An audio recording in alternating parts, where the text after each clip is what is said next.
Hello, everyone. Thanks for joining for my talk in TQC.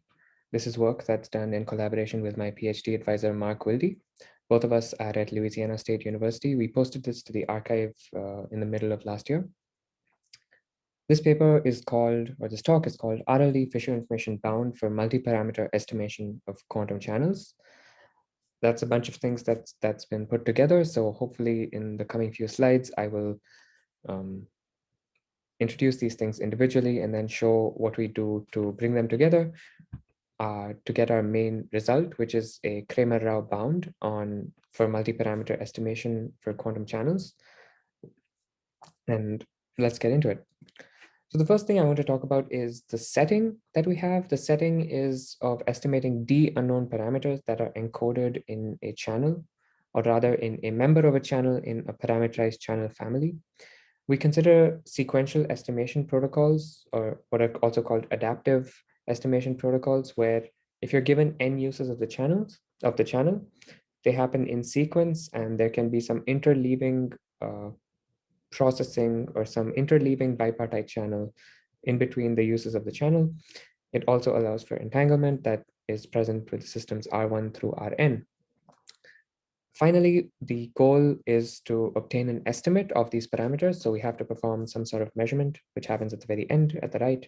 And the outcome of the measurement is then used to generate an estimate theta hat of the parameters.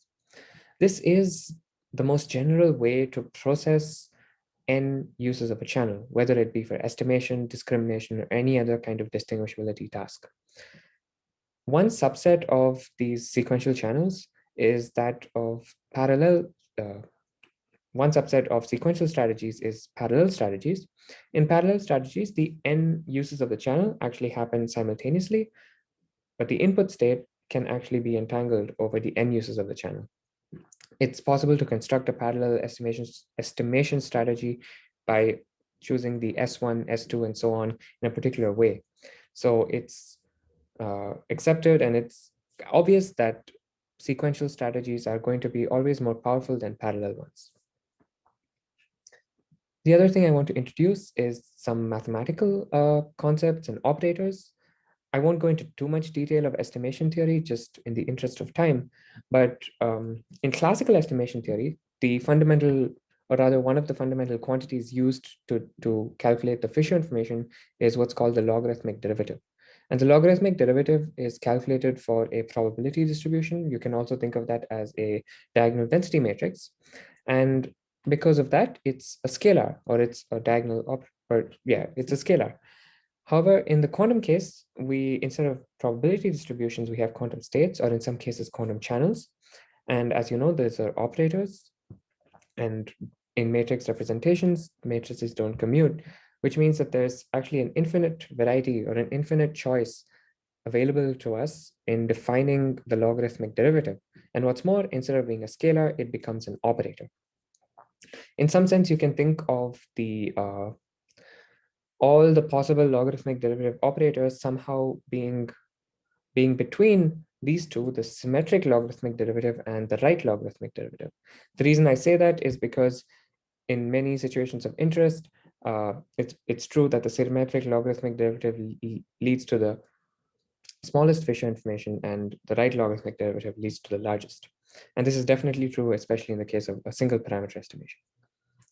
They are both of these operators and also other logarithmic derivative operators that are possible. They're all defined implicitly by differential equations. And the idea is that if you have diagonal operators, if you have a classical setup, all of these logarithmic derivative operators will collapse to the logarithmic derivative in the classical case. And that's true. So they are non-commutative generalizations of the classical logarithmic derivative. In our paper, we focus on the right logarithmic derivative operator. And in general, since we have d parameters, we will have d of these operators. They're r of theta j, with j going from 1 to d. And each of them is implicitly defined by its own differential equation.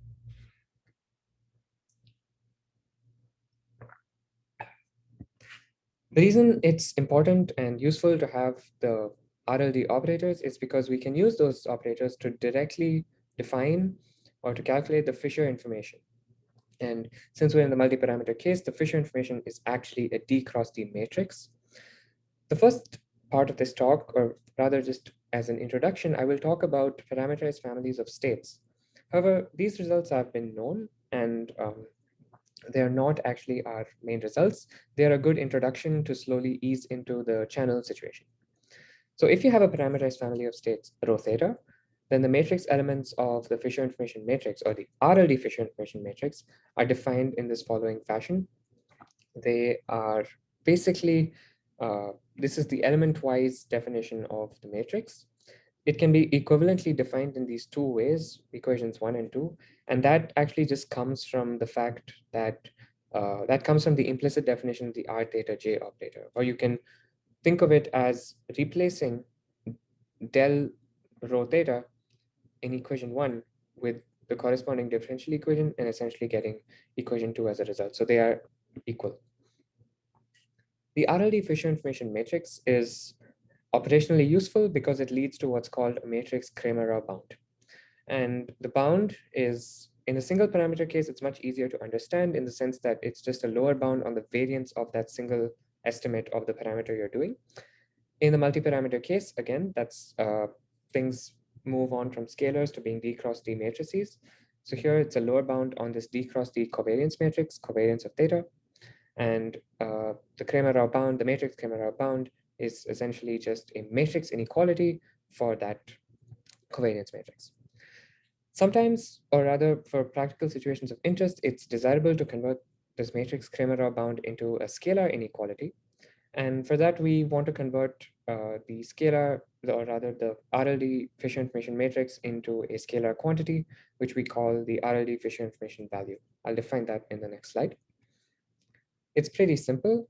What we do is we choose a positive semi-definite matrix W. It's called the weight matrix, and just for simplicity's sake, we force it to have unit trace, although that's not really required if you can take that into account.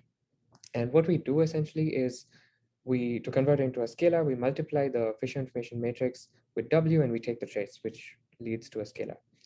We can do the same thing to the left-hand side of this inequality, equation 3, and essentially obtain a scalar Cramer-Rao bound for state estimation. And that's what we have from equation. So inequality 5 is what I showed in the previous slide, and that essentially results in inequality 6, which is a scalar Cramer-Rao bound. There is a bunch of steps involved in this proof. However, this is a well-known fact from previous work. I'm going to show this setup of sequential estimation again, just as a reminder, because now we're going to enter the problem of estimating multiple parameters encoded in a quantum channel. What we want to do is we want to process the n uses of channel sequentially and estimate theta.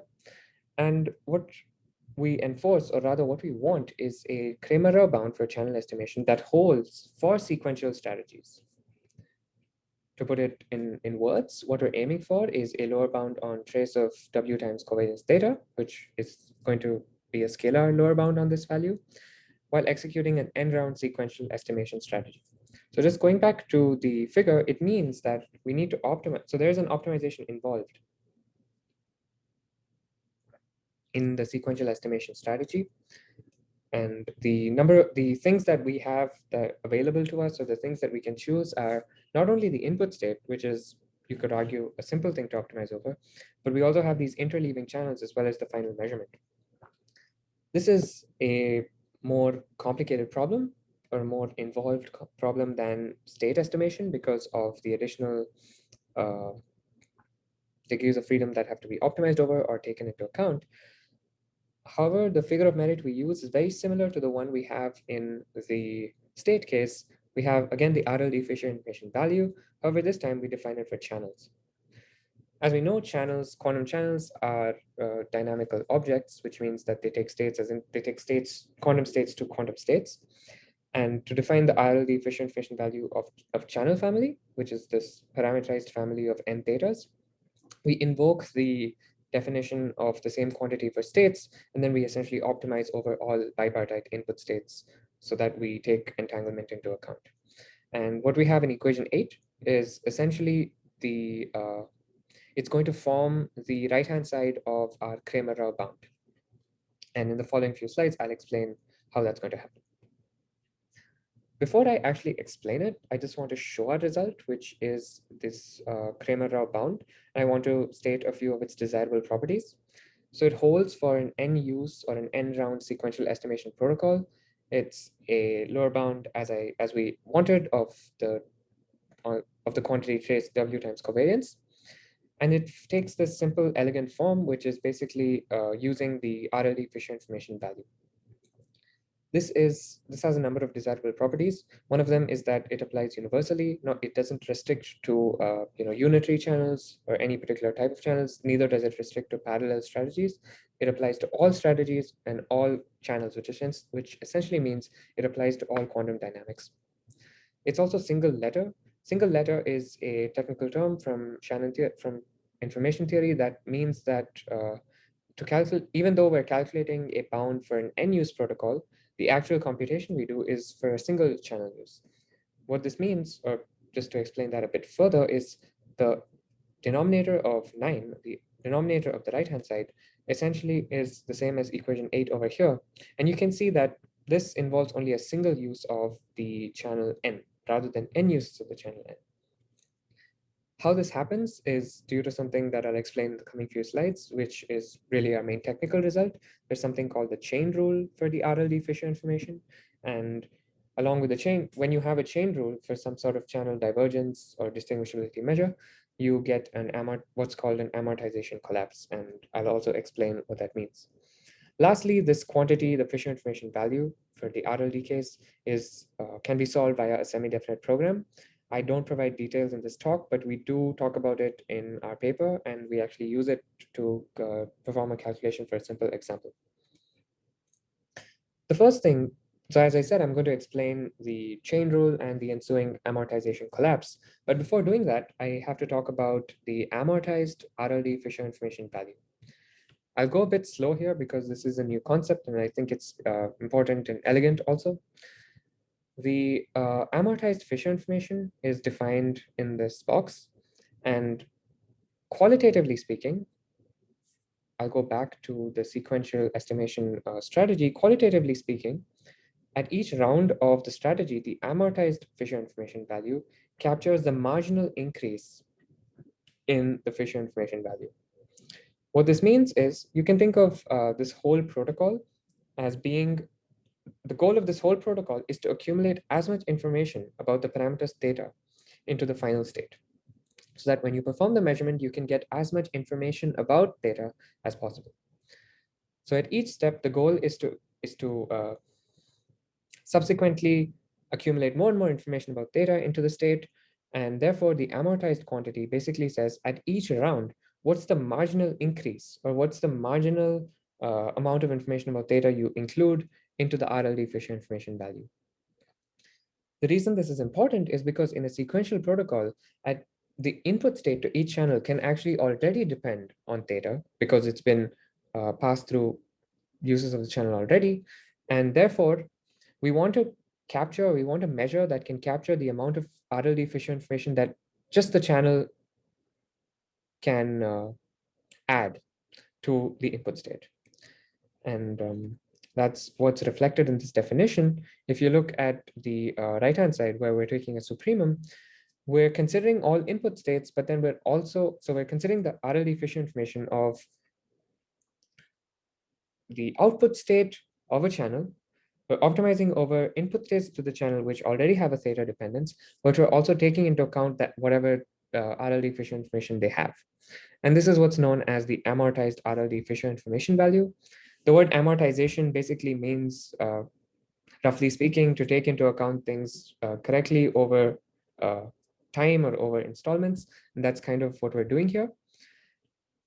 The other way to think about this is that you're trying to study if a catalyst state family, which is this rho theta array, whether it can actually impart additional power to the sequential strategy than using just the channel. A direct inequality that you can it's pretty easy to prove, or actually it's sometimes you can even just see it, is this what's called the forward inequality, where the amortized quantity is greater than the RLD Fisher information value itself. Amortized RLD Fisher information, we introduced this quantity because we're inspired by amortized channel divergences, which have been used to good effect in quantum Shannon theory and in various problems of channel discrimination.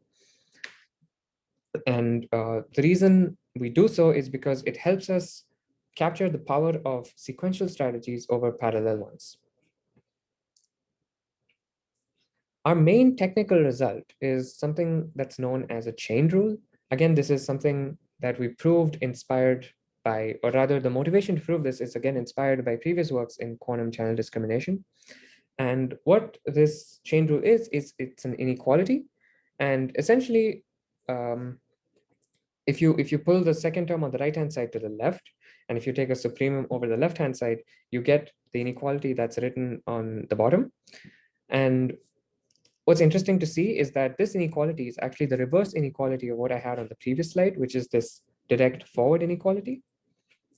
If a chain rule holds for some amortized divergence, then the reverse inequality also holds. It does hold. We prove it to hold for the RLD Fisher information value. And combining these two inequalities is what is known as an amortization collapse. Just to be clear and to summarize this particular line of reasoning, if we have the two-way inequality for the amortized quantity, it's easy to see that these two inequalities must collapse to an equality. This is what we know as amortization collapse. And this is very interesting because just qualitatively speaking, as I said earlier about catalysis, if you have an amortization collapse, it means that a catalyst input state cannot improve the RLD Fisher information value beyond its own value. So it's not, it cannot kind of superactivate, or it cannot catalyze the process more than its own capability. This is a highly desirable, or rather, I should say, it greatly simplifies matters both mathematically and kind of qualitatively. The amortization collapse implies that just give me a minute. So I'm just going back to the sequential estimation strategy. The amortization collapse implies that at each use of the channel, the marginal increase of the RLD Fisher information does not depend on the input state to the channel. It's only the RLD Fisher information value of the channel itself. This is what leads to the single letter nature of our bound, because what it also means is that the RLD Fisher information value of an n-round sequential strategy is essentially the same as the RLD Fisher information, is the same as n times the RLD Fisher information value of a single use strategy.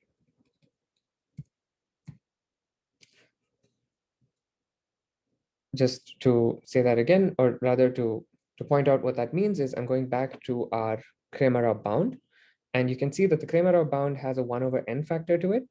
And again, this is what we mean by single letter. Even though it's an n-round bound, or it's a bound that holds for n-round strategies, the n-round RLD Fisher information value is just n times the single round RLD Fisher information value. And that's exactly what's in the right-hand side of equation 9. The last thing I want to talk about is a corollary of our bound, which is what we call a no-go for Heisenberg scaling. I'll give a brief background for what Heisenberg scaling is. It's a quantum effect, which is different from the best scaling possible in a classical estimation task. If you were to do, let's say, classical channel estimation, the best possible scaling you could have would be 1/n for the n channel uses.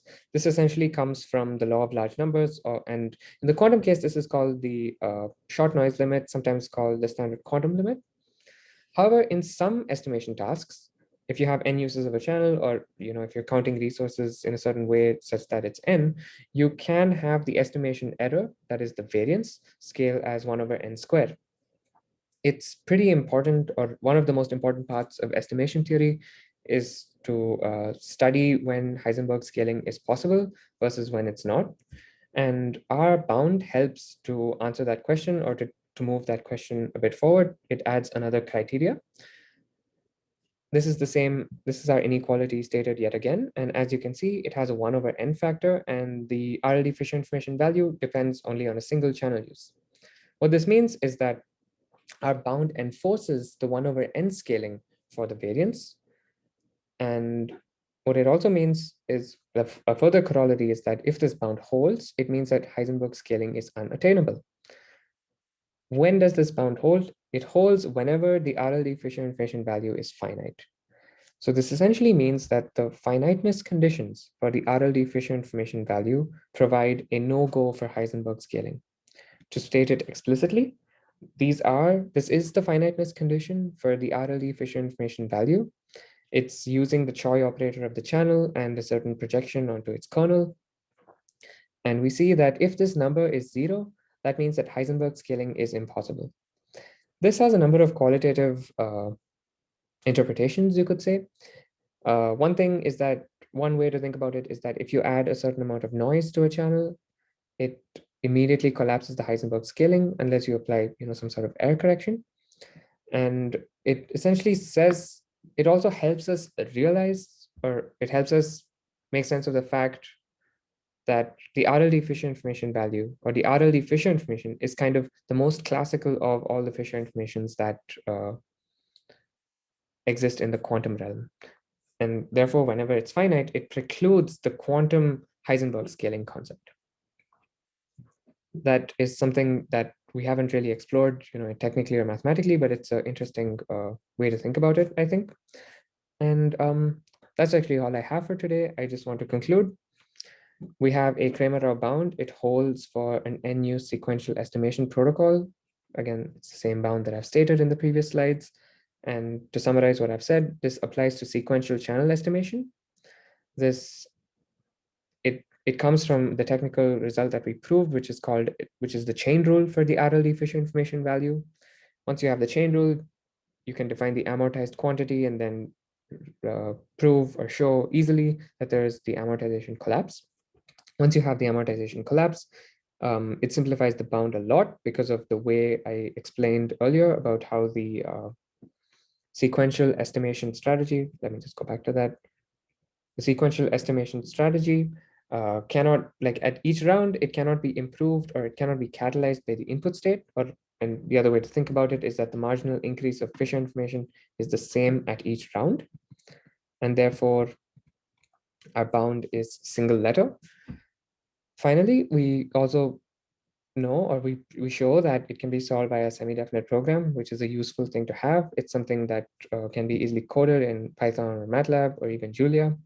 And finally, the bound we have provides a no-go for Heisenberg scaling, even in the multiparameter case. So that's all I have. I'll be happy to take any questions. And if you have any more concerns about our paper, you can always consult our archive post. Thank you.